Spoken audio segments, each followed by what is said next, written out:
हर खबर पर होगी आपकी पकड़। डाउनलोड कीजिए एबीपी लाइव ऐप।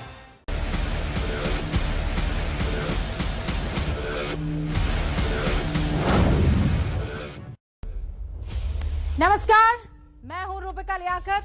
आप देख रहे हैं हुंकार। हर एक चुनाव जरूरी होता है। किसके लिए? बीजेपी के लिए। पूरब हो, पश्चिम हो, उत्तर हो या दक्षिण हो, लोकसभा हो या पंचायत हो, विधानसभा हो या नगर निगम, हर चुनाव इस पार्टी के लिए जरूरी है। लोकतंत्र में मतदाता का शिरकत करना जरूरी होता है, ये सब जानते हैं। अपनी विचारधारा पहुंचाने के लिए जोर लगाना पार्टियों के लिए भी कितना जरूरी होता है, ये भी सब जानते हैं। और आज मैं ये क्यों कह रही हूं? क्योंकि हैदराबाद के नतीजों ने इस बात को फिर से साबित कर दिया है कि बीजेपी इस नगर निगम चुनाव को युद्ध स्तर पर ले रही थी। नगर निगम चुनाव ये मानकर नहीं लड़ रही थी कि ये छोटा सा चुनाव है। नतीजा 4 सीट के मुताबिक इस बार 41 सीटों पर बीजेपी का झंडा फहराती नजर आती है ये पार्टी।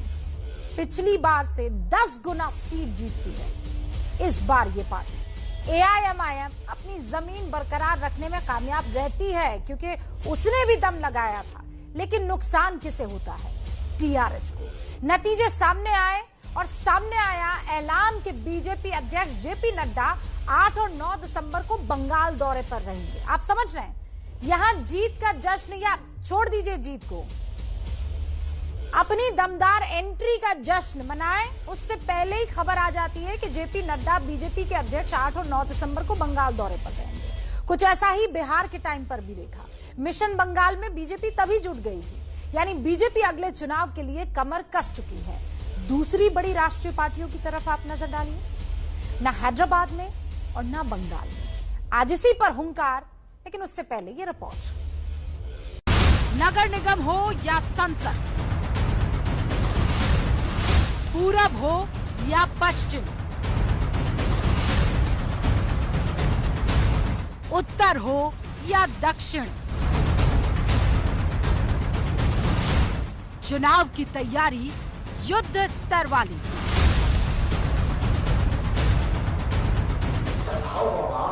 देखो, शहर देखो, चार मीनार की खूबसूरती भी देखो, देखने में कोई बुरी बात नहीं है।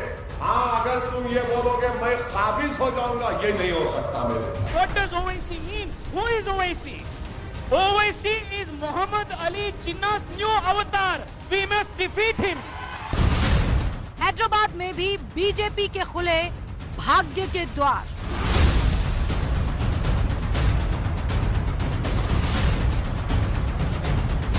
एक बार फिर से भाग्यनगर के रूप में बदल करके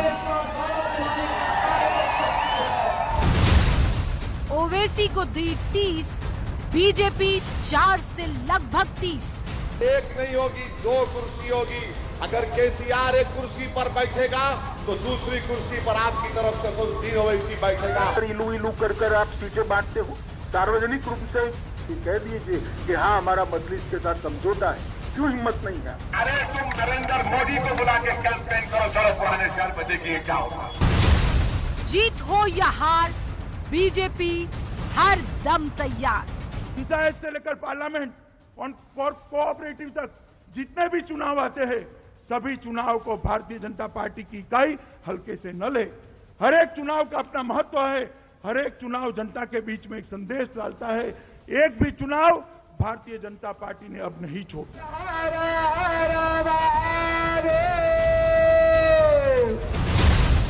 क्योंकि हर चुनाव जरूरी होता है। और आपको बता दें कि इस पर बहस करने के लिए जीवीएल नरसिम्हा हमारे साथ जुड़ चुके हैं, जो कि बीजेपी के राष्ट्रीय प्रवक्ता है। सैयद असीम वकार साहब जुड़ चुके हैं, जो कि एआईएमआईएम के राष्ट्रीय प्रवक्ता हैं। खलील रहमान हमारे साथ जुड़ चुके हैं, जो कि टीआरएस के नेता हैं। हमारे साथ प्रोफेसर जीवीआर शास्त्री जुड़ चुके हैं, जो कि राजनीतिक विश्लेषक हैं। आप सभी का बहुत बहुत स्वागत है। सबसे पहले असीम वकार साहब, मैं शुरुआत आपसे करना चाहूंगी। बीजेपी को बधाई देंगे कि नहीं देंगे?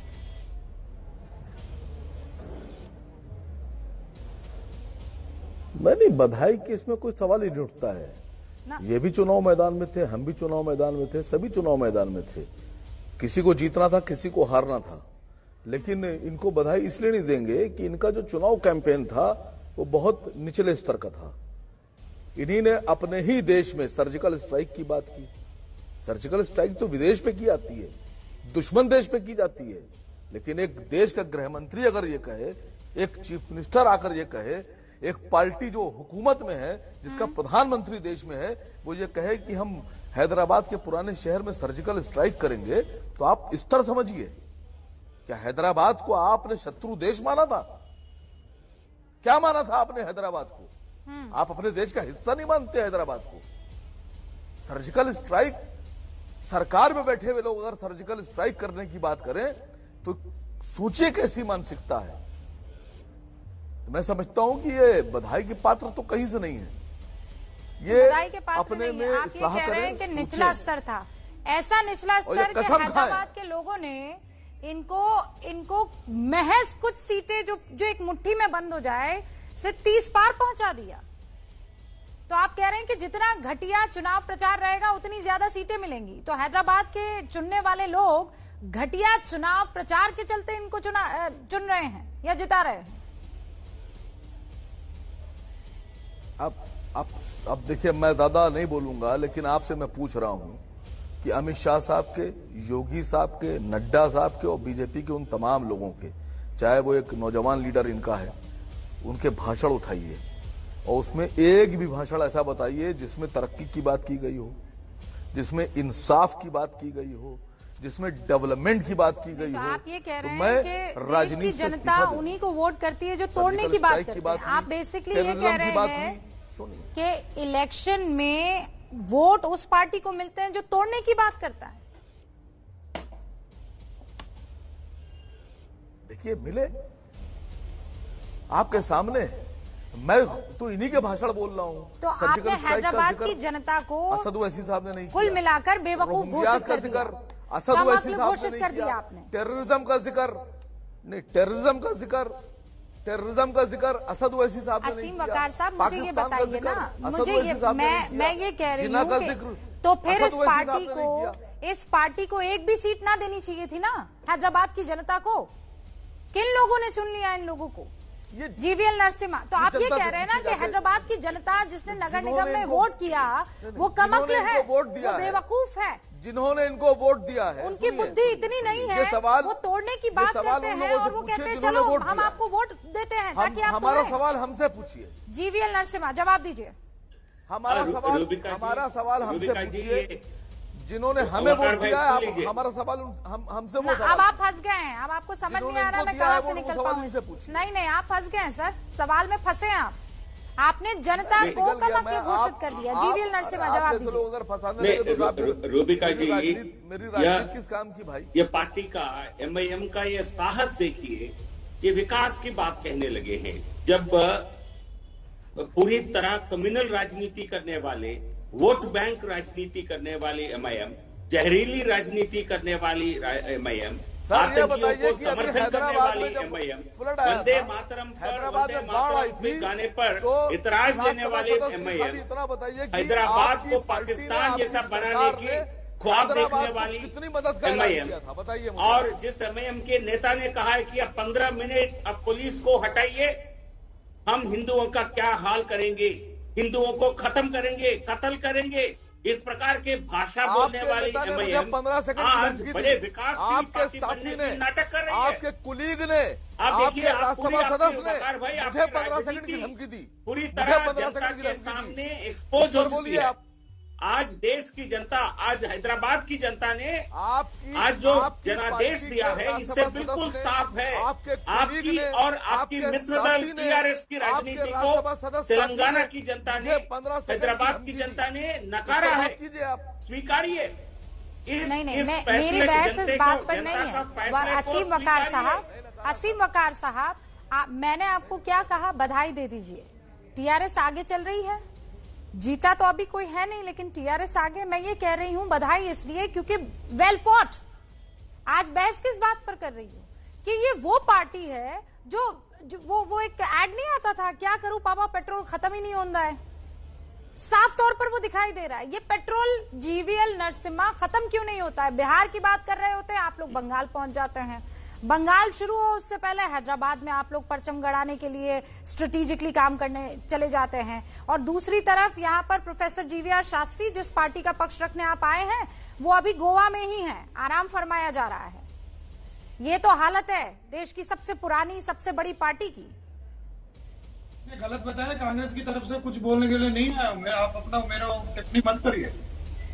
मैं अपनी राजनीतिक विश्लेषक के तौर पे आया हूँ, राजनीतिक विश्लेषक। अच्छा, तो फिर आप राजनीतिक विश्लेषक के तौर पर बता दीजिए कांग्रेस कहाँ है? कांग्रेस हो चाहे कोई भी हो, जरा मजाक, ये चुनाव जो ऐसे चुनाव थी, जिस दिन चुनाव घोषणा हो गई थी अगले दिन से चुनाव के नामांकन पत्र तक पहुंच गई। एक मजाक बना दिया था, क्योंकि पिछली बार चुनाव आयोग बाहर आके सार्वजनिक रूप से माफी मांगा था, वो बोला नहीं हमने। एक ड्यू प्रोसेस होता है और चुनाव आयोग का एक जिम्मेदारी होती है, उत्तराधिकारी है, और बाकी पॉलिटिकल पार्टी बधाई की पात्र की। आप बधाई करो, किसको बधाई दे? क्या ये 100 में से 5 बजे 32% की पोलिंग थी और 6 बजे 47% पोलिंग है। क्या 1 घंटे में 15% पोलिंग हो जाता है, वो भी मैनुअल होती? किसी राजनीतिक दल ने आपत्ति नहीं जताई। भाई ये वोटिंग मैनुअल वोटिंग क्यों हो रहा है, किसी ने नहीं बोला, किसी ने आपत्ति जाहिर नहीं की, किसी ने कोर्ट पे नहीं कहा। लेकिन ये पूरी मजाक था। 100 में से 35 आदमी आकर वोट डालता है, उसकी भलाई की बात किसको दे? मतलब डेमोक्रेसी को दे या राजनीतिक दल को दे? मजाक बनाया चुनाव आयोग को दे। अच्छा, ये तो पूरा आप ये कह रहे हैं चुनावी मजाक है। अरे सुन लीजिए, अरे आप सुन लीजिए, अच्छी तरह से ही तो सुन रहे हैं, और अच्छी तरह से ही तो सुन रहे हैं। कौन सा किसने अपने कान पर हाथ रख दिया है? अपनी तरह से सुन तो लीजिए प्रोफेसर शास्त्री, किसने अपने कान पर हाथ रख लिया? आपकी बात ही तो सुन रहे हैं, आप ही की बात को रिपीट किया है मैंने। किसकी और की बात को रिपीट किया है? आप अपना बोल लीजिए, मैं अपनी बात को रखने दूं ना। जब आपने मेरे से सवाल, आप इतना तो सुन लीजिए, मेरे को जवाब कंप्लीट तो होने दीजिए ना। अब जो कहना चाहता हूँ वो कहने दीजिए ना, जो राजनीतिक दल सुनना चाहता है वो सुने। अरे भाई, आप अगर अपने आप को रिपीट करेंगे तो मैं क्या करूँ? मैं रिपीट मोड पे ही डाल देती हूँ। फिर आप बोलने दीजिए ना, मेरे को बोलने दीजिए। 4 बार तो एक ही लाइन बोल चुके हैं आप, आगे बढ़िए ना। उससे भी मजाक बना दिया, उसके आगे बढ़िए। मजाक तो मैं अपनी बात को पूरा रख रहा हूँ, पूरा रखने भी नहीं दे रहा हूँ। आप अपने सुनो, तर्क ऐसा होता है तो तर्क को बोलना होता है। वो तर्क को बोलने के लिए पूरा बेस को बताना होता है, वो बेस को आपको समझाना जरूरी है। आपको ये भी नहीं पता 5 बजे तक 32% की वोटिंग परसेंटेज। देखिए, तीसरी बार ये बात आप मुझे बता रहे हैं। वही तो मैं कह रहा हूँ, उसी की अब चौथी बार भी यही बात बताएंगे। सुन लीजिए सर, उसके आगे बढ़िए ना प्रोफेसर शास्त्री। अरे सुन लीजिए ना, मैं इस तरीके से बात नहीं करता हूँ। आप मेरे से सवाल पूछे तो मैं जवाब दूंगा, मैं अच्छी तरह जवाब दूंगा, और इतना सक्षम में मैं अच्छी तरह जवाब देता हूँ। समझिए, या तो आप और मैं तू मैं कर लें या डिबेट कर लें, आप डिसाइड कर लीजिए। मैं दोनों में बढ़िया हूँ, तू मैं भी बहुत शानदार करूंगी और डिबेट भी। तो आप मुझे बता दीजिए, मैं कह रही हूँ जब आपसे सवाल पूछा है उसका जवाब आपने दे दिया, आप मैं आगे बढ़ू ना, या आप बार बार वही बोलेंगे कि 100 में से 35 किसकी बधाई, कम लोग आए किसकी बधाई, बैलेट पेपर से हुई किसकी बधाई? अब मुझे बताइए ना, आगे कुछ और है ऐड करने के लिए professor Shastri? I will give you 30 more seconds now. Please, वो ये है जिस तरीके से विकास की बात करते हैं, चाहे केंद्र सरकार बोले या स्टेट राज्य सरकार बोले, मैं ये कहता हूँ क्या किशन रेड्डी संसद सदस्य वही का है? तो उस टाइम पर जो ITIR का जो प्रोजेक्ट था वो हैदराबाद से सीधा बेंगलुरु चला गया। क्या मतलब जब तक इनकी झोले में नहीं आती, कोई चीज झोले में नहीं आती, तब तक हम विकास की बात नहीं करेंगे। क्या जिम्मेदारी विकास क्या किसी चुनाव से भी जिम्मेदारी बनती है? क्या केंद्र सरकार 6 साल से नहीं चल रही थी? 6 साल के अंदर ऐसे कैसे खर्च कर दिया था जो 6 साल के अंदर पूरी तेलंगाना से कितना पैसा हमारे पास आया, वो तो देखेंगे ना, वो तो बताएंगे उनको, वो तो बताना बहुत जरूरी है, वो तो आपने बताया नहीं। तो इस तरीके से भाषा है, क्योंकि एक आदमी कहता है मैं सर्जिकल स्ट्राइक कर देता हूँ, एक आदमी कहता है PV नरसिम्हा एनटी रामाराव को समाधि को उठा लेता हूँ। ये क्या मतलब? ये चुनाव, ये मजाक नहीं है क्या? ये मतलब म्युनिसिपैलिटी इलेक्शन में ये बात होती है? पूरा जनता दर्द में थी, पूरा जनता दर्द में थी, बाढ़ आ गई थी, कोरोना से जूझ रहे थे, उनको समझ नहीं आ रहा था आगे का रास्ता क्या है क्या नहीं है। जीवीएल नरसिम्हा जवाब दीजिए। आई होप आपने अपनी बात पूरी कर दी है। रूबिका जी, आप जो आरोप लगाए उन आरोपों का जवाब सुनिए। जीवीएल नरसिम्हा, नगर निगम के चुनाव में सर्जिकल स्ट्राइक, नगर निगम के चुनाव में भाग्यनगर हम कर देंगे, ये सारी बातें इनकी जरूरत थी क्या? नहीं, बिल्कुल। देखिए, हर चुनाव में राजनीतिक और विकास के सारे मुद्दे उठाए जाते हैं, और हैदराबाद के परिप्रेक्ष्य में आप देखें तो यहाँ जिस प्रकार का तुष्टीकरण की राजनीति हैदराबाद होती है, ये पूरे ओवैसी ब्रांड पॉलिटिक्स के लिए हैदराबाद एक तरह से लैबोरेटरी है, एक लॉन्चिंग पैड है उनके लिए। तो ऐसे कम्युनल लॉन्चिंग पैड पर सर्जिकल स्ट्राइक करने की बात कर रहा, ये कोई मिलिट्री सर्जिकल स्ट्राइक नहीं है, ये राजनीतिक सर्जिकल स्ट्राइक है जो हमने करके दिखाया है, क्योंकि जनता को आपके राजनीति के बारे में जनता को अवगत कराना ये हमारी जिम्मेदारी है। कार्यकर्ता के नाते हम करते हैं, आगे भी करेंगे। जनता ने उसका आज जवाब दिया है। विकास के मुद्दे पे बात करो, development and upliftment of the people is most पता नहीं ये किसके लिए बात कर रहे हैं, मैं समझ नहीं, इनसे बहस नहीं करना चाहता। ये अपने आप से बहुत, आप मुझे काट रहे हो, मेरी बात को काट रहे हो, बात को काटने की कोशिश मत करो। मैंने कहा था ये बात शब्दावली पदावली का नहीं है, सर्जिकल स्ट्राइक की पदावली की जरूरत नहीं थी। 7 साल आपने चाइना के साथ मुद्दे पे बैठे नहीं। अब हम शास्त्री को इम्प्रेस करने के लिए चुनाव नहीं लड़ते हैं। शास्त्री आपको इम्प्रेस करने के लिए चुनाव नहीं लड़ते हैं। हम बेकार में आपसे बहस में नहीं पड़ना चाहते। हमने जिससे बहस करने की हमें जरूरत थी, हमने बहस किया। जनता ने हमें आदेश दिया है, जनता ने हमें जनादेश दिया है, जनता ने अपना समर्थन दिया है। आप अपनी पीड़ा को, आप अपनी जो भी पीड़ा है वो उसको इस प्रोग्राम में आकर के आप अपनी पीड़ा को मत जताइए। हैदराबाद विकास का ये बताने की बात करते हैं। ये आप टीआरएस से सवाल पूछना है ना, हम सत्ता में नहीं है। आपको ये भी जानकारी नहीं है क्या? सत्ता में टीआरएस है, तेलंगाना में बताना चाहिए, हैदराबाद में टीआरएस है। नहीं रूबिका जी, इनको बेसिक्स मालूम नहीं है, लगता है इनको थोड़ा समझाइए। ऐसे शास्त्री जी मेरे समझ में नहीं आ रहा है, मतलब आप मुझे लगता है कि सच में कुछ पार्टियों को आपको आकर इनविटेशन देना चाहिए कि आइए भाई हमारी पार्टी में। एटलीस्ट वो तो बेहतर काम आप कर रहे हैं जो पार्टी के बाकी प्रवक्ता नहीं कर पा रहे हैं। एनीवेज, जीवीएल नरसिम्हा, आप जवाब मैं जनता की तरफ से बात कर, मुझे अरे हाँ प्रोफेसर साहब का चुनाव लड़ना है आपको, रुक जाइए ना, आप राजनीतिक विश्लेषक है, वो बने रहिए अभी। नहीं मेरे साथ नहीं, मैंने जो टिप्पणी किया था उसके ऊपर उन्होंने पूरी तरह टिप्पणी, तो आप बीच में टोकने लगे ना। अभी तो खलीकुर रहमान भी बचते हैं, टीआरएस के नेता हमारे साथ पहली दफा डिबेट में आए। रुकिए सर, खलीकुर रहमान, पहले आप ओपनिंग रिमार्क दे दीजिए, फिर मैं नरसिम्हा राव आपका जिक्र करती हूँ। बस प्रोफेसर साहब।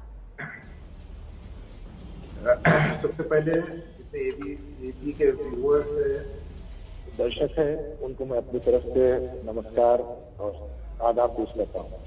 नमस्कार, आदाब सर। अभी मैं प्रवक्ता एक तो हमारे बीजेपी के थे और हमारे शास्त्री साहब यहाँ पे जो ऑब्जर्वर बन के आए हैं, पॉलिटिकल एनालिस्ट। तो मैं समझता हूँ कि यहाँ पे जो डिबेट एक पॉलिटिकल डिबेट है, मगर अब यहाँ पे इसको जिस तरीके से लेके जा रहा है, तो मैं समझता हूँ कि हमको एक संजीदगी के साथ कोई भी डिबेट में पार्टिसिपेट करना चाहिए, एक सीरियसनेस होना चाहिए। तो यहाँ पे और आपने जो सवाल किए थे बहुत अच्छे सवाल थे, मगर उसमें मैं समझता हूँ कि यहाँ पे जोश दिखाने की कोई जरूरत नहीं थी, क्योंकि जोश जब दिखाया जाता है जब आप अपना कोई पॉइंट समझिए प्रूफ नहीं कर पाते, तब आप ये करते हैं कि भाई जोश दिखाने की कोशिश करते हैं। तो यहाँ पे हैदराबाद की जनता का ताल्लुक है। अभी गिनती यहाँ पे वोटों की चल रही है, अभी और बाकी है, और अभी हम 1-2-3 घंटे के बाद पूरे मैं समझता हूँ कि और भी जो टैली है, सही टैली हमारे सामने आएगी। तो उसके बाद फिर पता है, और जहां तक पार्टीज का ताल्लुक है, हम लोकतंत्र में रह रहे हैं, डेमोक्रेसी में हर एक को पूरा हक है कि वो आए और अपनी बात रखे। लेकिन 2016 के मुकाबले आपकी पार्टी को भारी नुकसान होता हुआ दिख रहा है। You are very close to century, Khaliqur Rahman साहब। नहीं अभी तो रुकिए, अभी तो वोटों की गिनती बाकी है। हाँ ठीक है, अभी वोटों की गिनती बाकी है। अभी तो बहुत सारी जगह पर रुझान है, लेकिन बीजेपी को बहुत बड़ा फायदा हुआ, ये तो दिख रहा है। 4 सीटों वाली पार्टी थी, कहाँ 30 पार अभी दिखाई दे रही है। खलीकुर रहमान, आप मुझे आप बताइए, आप उस गढ़ को ज्यादा बेहतर जानते हैं, ये आपका इलाका है, आप जननी कहलाते हैं उस इलाके की। और अगर मान लीजिए उस इलाके में एक नई नवेली पार्टी आकर इतना अपने खाते में ले जाती है, उसके पीछे की वजह तो बतानी होगी ना। देखिए क्या लग रहा है बीजेपी का ताल्लुक है, कोई नई नवेली पार्टी नहीं है, क्योंकि बीजेपी का इससे पहले भी यहाँ पे सिकंदराबाद में काफी सालों से समझिए एमपी बंडारू दत्तात्रेय साहब थे, वो केंद्रीय मंत्री भी थे।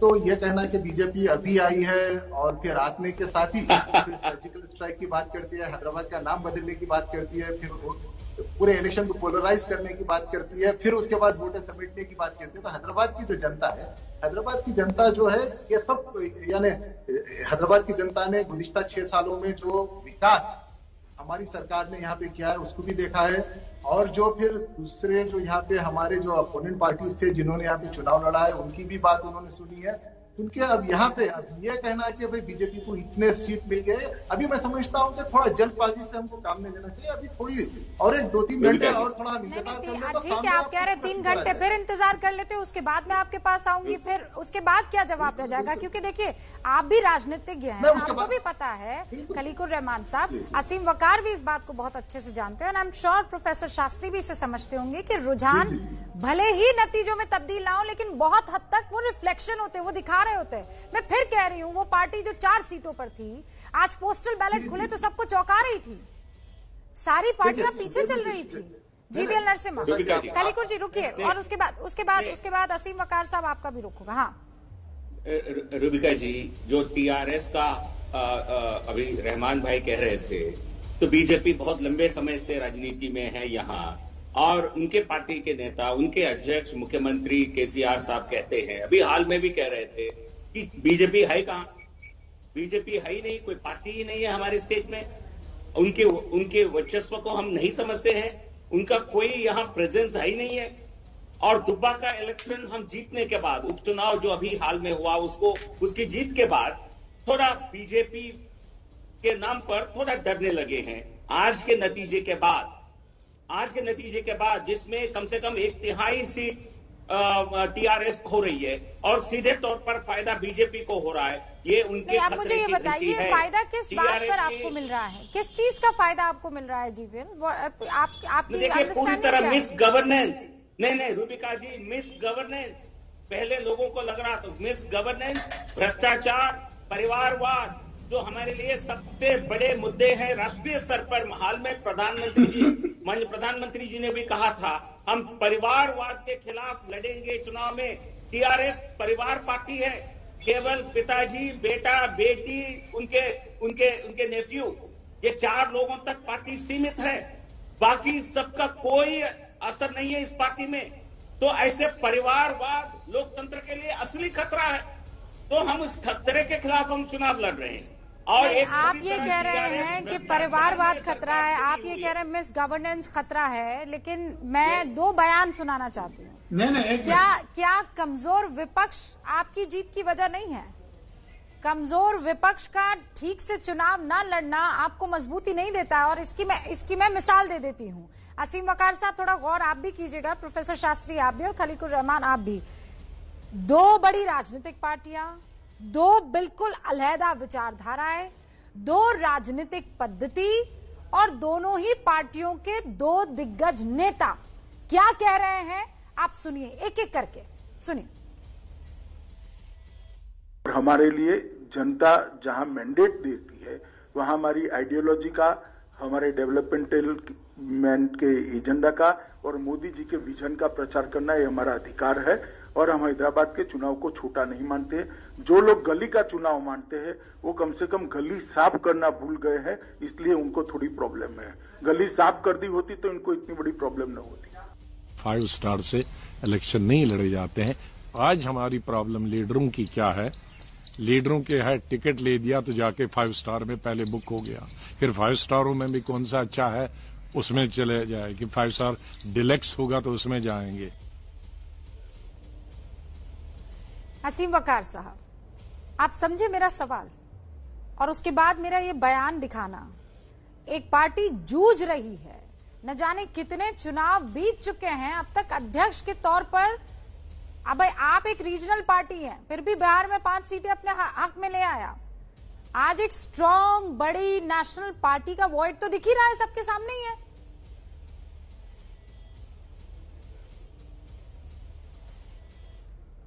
देखिए, मैं आपको एक छोटी सी बात बताना चाहता हूं कि जब सुबह लोगों ने चैनल खोला, टीवी खोला, तो सारे जितने भी चैनल्स थे, न्यूज चैनल, सुबह सुबह सब ने भागनगर बना दिया। एक लहर सी दौड़ गई बीजेपी में, उनके वोटर्स में, तो भागनगर बना दिया। फिर दोपहर आते आते हैदराबाद की जनता ने वापस कान मोड़कर वापस हैदराबाद बना दिया। सबसे बड़ी तो इस रिजल्ट की जो खासियत है वो बता रहा हूं आपको। अब जेवीएल नरसिम्हा राव साहब बैठे हुए हैं। जेवीएल नरसिम्हा राव साहब, मुस्कुराइए कि आप हैदराबाद में हैं, मुस्कुराइए एक बार साथ में कि आप अभी भी हैदराबाद में हैं। मैं तो आपसे सिर्फ इतना सवाल पूछ रहा हूं कि हैदराबाद में जब अभी फ्लड आया, हैदराबाद में जब अभी फ्लड आया, बाढ़ आई, तो मैं जेवीएल साहब से पूछ रहा हूं कि आपकी पार्टी ने जो हैदराबाद में जाकर दावे कर रहे हैं आप, कितना वहां आपने रिलीफ फंड दिया, कितना आपने रिलीफ फंड दिया वहां हैदराबाद की आवाम को? जो आपके वोटर्स थे उन्हीं को बता दीजिए, जिन्होंने आपको भी वोट दिया है। कितना पैसा आपने दिया, उनकी मदद की, कितना रिलीफ दिया, जरा बताइए एक बार यहाँ चैनल के ऊपर। बताइए, अमाउंट बोलिए। अरे अब आप इतना डिबेट में हिस्सा लेते हैं, आप लोगों को इस बात का एहसास होना चाहिए कि मैं आज चुनाव हो चुके ना हैदराबाद के, अब तो रिजल्ट सबके सामने आ रहे हैं। असीम वकार साहब, मैं बार बार आपसे कह रही हूं कि ये पार्टी कैसे उस डबल डिजिट में और स्ट्रांग पोजीशन में पहुंच गई है, इसका जवाब नहीं दे पा रहे हैं आप।